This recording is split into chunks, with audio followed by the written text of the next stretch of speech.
નમસ્કાર વિદ્યાર્થી મિત્રો, ધોરણ 9ની વાર્ષિક પરીક્ષા માટેના ભાવિક અસાઇનમેન્ટના વિજ્ઞાનના પાછલા વિડીયોમાં આપણે સેક્શન સીમાં 12મા પ્રશ્ન સુધીનું સોલ્યુશન જોયું હતું અને આ વિડીયોમાં પ્રશ્ન નંબર 13થી શરૂઆત કરીએ. તો પ્રશ્ન નંબર 13 એક દાખલો છે, તો એનું સોલ્યુશન આપણે જોઈ લઈએ.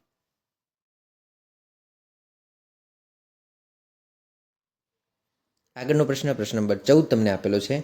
નીચેના અધાતુ તત્વોની પરમાણુયતા એક પરમાણુયતા, દ્વિપરમાણુયતા, ચતુપરમાણુયતામાં વર્ગીકરણ કરવાનું છે. તો એનું વર્ગીકરણ આખું હું તમને બતાવી દઉં છું.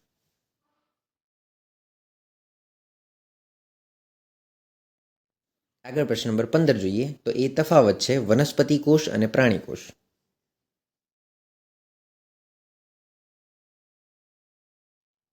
આગળ પ્રશ્ન નંબર 16 જોઈએ, તો એમાં વ્યાખ્યાઓ તમારે લખવાની છે કોષ, જનીન અને કોષ દિવાલની.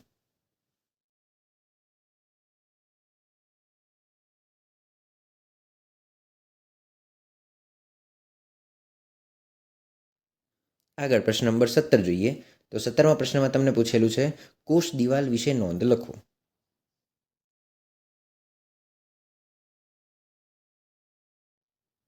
આગળ 18મો પ્રશ્ન છે કર્ણાભ સૂત્રની નામ નિર્દેશવાળી આકૃતિ દોરી તેની રચના અને કાર્ય સમજાવો.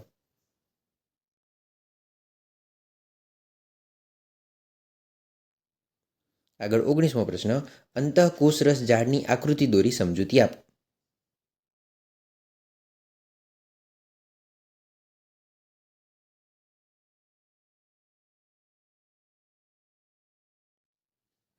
આગળ 20મો પ્રશ્ન છે કોષ દિવાલને આધારે મૃદુતક પેશી, સ્થૂલ કોણક પેશી અને દ્રઢોતક પેશી વચ્ચેનો ભેદ સ્પષ્ટ કરો.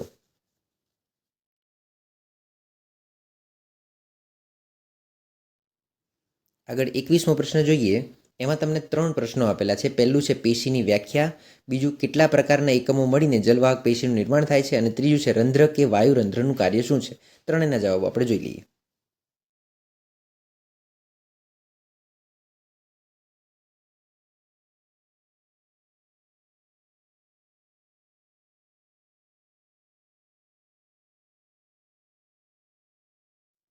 આગળ પ્રશ્ન નંબર 22 જોઈએ, તો પ્રશ્ન નંબર 22માં તમને જે 4 પ્રશ્નો આપેલા છે એમાં તમારે નામ લખવાના છે. તો એ 4-4નું સોલ્યુશન આપણે જોઈ લઈએ.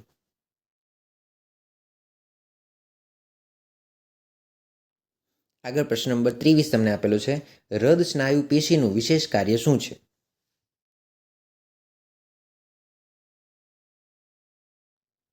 અને પ્રશ્ન નંબર 24 તમને આપેલું છે છાલ કેવી રીતે રક્ષણાત્મક પેશીના રૂપમાં કાર્ય કરે છે.